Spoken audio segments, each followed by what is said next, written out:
Like کریں، subscribe کیجیے، bell icon کو دبائیں تاکہ ہماری ویڈیو سب سے پہلے آپ کے پاس پہنچ سکے۔ مسلمانوں کو بھی آج کل کے جوان لڑکوں کو بہت سے شوق ہیں، لیکن ہم لوگ سست تو بہت ہیں۔ لڑانے مارنے پٹنے کی ضرورت آج کسی کو نہیں ہے، لیکن انسان کو ایکٹیو رہنے کے لیے، چاق و چوبند رہنے کے لیے، فرتیلا رہنے کے لیے کچھ ورزش ضرور کرنا چاہیے۔ بھاگ دوڑ کریں، ورزش کریں، فٹ رہیں۔ اس لیے کہ حضور صلی اللہ علیہ وآلہ وسلم ظاہری آخری زندگی میں مکہ کب فتح ہوا؟ فتح مکہ کب ہوا؟ حضور علیہ السلام کے وصال سے 2 سال پہلے۔ مکہ کب فتح ہوا؟ حضور کے وصال سے 2 سال پہلے۔ حضور کے وصال سے 2 سال پہلے حضور کی عمر کتنی تھی؟ 61 سال۔ 61 سال کی عمر میں بھی حضور علیہ السلام جنگ کی قیادت کر رہے تھے۔ آج کل 61 سال کی عمر کے آدمی کا حال یہ ہوتا ہے کہ اس کو پکڑ کے چلانا پڑتا ہے۔ تو اس کا مطلب یہ ہے کہ انسان اپنی صحت کو اتنا مینٹین کرے، وہ تو حضور علیہ السلام کی بات ہے، کوئی مثال ہی نہیں دی جا سکتی، لیکن یہ چیز ہمارے لیے بہت عبرت کی بات ہے۔ دوڑ بھاگ کریں، ورزش کریں، اپنی صحت کا خیال کریں۔ آج کل یہ سب چیزوں سے توجہ ہٹ گئی۔ ہم سمجھتے ہیں اسلام صرف اس کا نام ہے کہ ہاتھ میں تسبیح لو، پڑھتے رہو۔ تسبیح تحلیل کی اہمیت اپنی جگہ ہے۔ ارے اگر صحت اچھی ہوگی تو رکوع بھی اچھا کرو گے۔ میں تو جوان لڑکوں کو دیکھتا ہوں کہ وہ رکوع بھی صحیح نہیں کرتے، ادھر ٹیڑھے ہوتے ہیں، ادھر ترچھے ہوتے ہیں۔ یہی رکوع ہے۔ امام اہل سنت سیدی اعلیٰ حضرت فرماتے ہیں کہ جو رکوع صحیح نہ کریں، ڈر ہے کہ مرے گا تو کہیں کفر پر نہ مرے، رکوع میں پیٹھ سیدھی نہ کریں۔ تو نہیں سمجھ میں آتا ہے، آپ دیکھ لیں کتنے لوگ صحیح رکوع کرتے ہیں۔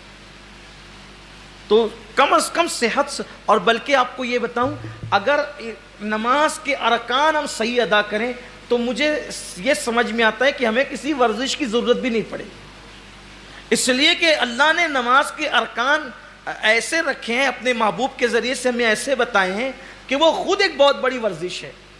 اور لیکن یہ ہے کہ رکوع میں آپ دیر تک رکیں تو امید ہے کہ انشاءاللہ کمر کے مرض سے محفوظ رہیں۔ لیکن پہلے تو نماز لوگ نہیں پڑھتے، پھر رکوع کرتے تو اتنی دیر تک رکتے بھی نہیں ہیں۔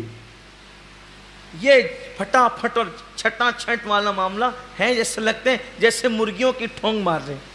تو تھوڑی دیر رکوع میں رک کر کے بھی تو دیکھیں، اس کی برکتیں ہیں۔ ایک مرتبہ میں جو ٹرین سے جمعہ پڑھا کر کے منماڑ کے لیے نکلا، ایک خاتون تھی سیکنڈ AC میں، وہ ناگپور جا رہی تھی۔ جب نماز کا وقت آیا تو چونکہ عصر مغرب اس میں پڑھنی ہوتی تھی، سیوا گرام میں عصر مغرب 2 ٹائم کی نماز پڑھنی ہوتی تھی، تو میں نے عصر پڑھی۔ عصر جب میں نے پڑھی تو میں قاعدہ میں بیٹھا۔ نماز مکمل ہونے کے بعد اس نے مجھ سے پوچھا بھی آپ نماز پڑھے تھے؟ میں نے کہا نماز سنا تھا لیکن دیکھا پہلی بار ہے۔ کہا یہ اینڈ میں جو آپ بیٹھے ہیں نا، اینڈ آخری میں، یہ پیروں کو سمیٹ کر اس طرح سے، کہ ہمارے یہاں یوگا میں یہ سکھایا جاتا ہے جو اس طرح سے بیٹھے گا اس کو ڈائجیشن پرابلم نہیں ہوگا، یعنی اس کا ہاضمہ خراب نہیں ہوگا۔ میں نے کہا لوگ آج کہتے ہیں میرے نبی نے 1450 سال پہلے بتایا، لیکن لوگوں کو یہ کہ یوگا والا استاد کہے گا تو مانیں گے، ڈاکٹر کہے گا تو مانیں گے، اسلام کہے تو کرنا ہی نہیں۔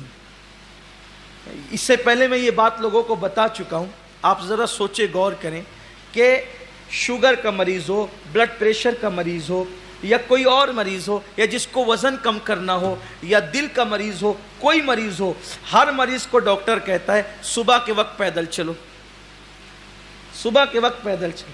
اکثر لوگ، کچھ لوگ ہیں جس کو کہتے ہیں صبح نہیں چل سکتے تو آپشن میں کہتے ہیں شام میں چل لینا، لیکن کب زیادہ بہتر کون سا ٹائم ہے؟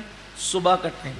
اب حضور علیہ السلام نے فرمایا جو شخص صبح پیدل مسجد جائے گا اللہ اس کو قیامت کے دن عرش کا سایہ عطا فرمائے۔ ظہر میں پیدل مسجد جانے کا ذکر نہیں ہے، عصر میں پیدل مسجد جانے کا ذکر نہیں ہے، مغرب عشاء میں پیدل مسجد پہ ڈال دیا، لیکن فجر میں پیدل جانے پہ زور دیا گیا کہ اللہ قیامت میں عرش کا سایہ عطا فرمائے گا۔ دنیا بعد میں تمہیں صبح چلا رہی ہے، آمنہ کے لال نے تو تمہیں صبح پہلے ہی چلا دیا ہے۔ حضور کی بات پہ عمل کرتے تو کیا ہوتا؟ اچھا ایک بات مجھے ایک اور اچھی لگی، ذہن میں بہت پیاری بات آئی، صبح ہی چلنے کی اتنی برکت کیوں ہے؟ صبح چلو تو بلڈ پریشر نارمل رہے، شوگر نارمل رہے، صحت نارمل رہے، صبح ہی چلنے کی اتنی برکت کیوں ہے؟ تو میرے امام کہتے ہیں جس سہانی گھڑی چمکا طیبہ کا چاند، اس دل افروز ساعت پہ لاکھوں سلام۔ صبح کے وقت چلنے کی فضیلت اس لیے ہے کہ سب سے بہترین جو گھڑی ہے وہ صبح صادق کی گھڑی ہے، اس لیے کہ مصطفیٰ جان رحمت صبح صبح تشریف لائے۔ کون شہر مکہ میں صبح صبح آیا ہے، جس کے نور سے عالم سارا جگمگایا ہے۔ صبح طیبہ میں ہوئی بٹا ہے بڑا نور کا، صدقہ لینے نور کا آیا ہے تارا نور۔ صبح کی برکت، صبح چلو، صبح ورزش کرو، صبح جلدی اٹھو، صبح کے لیے کچھ نہ کچھ کرو۔ اللہ تعالیٰ ہم سب کو توفیق عطا فرمائے۔ کمنٹ شیئر ضرور کریے۔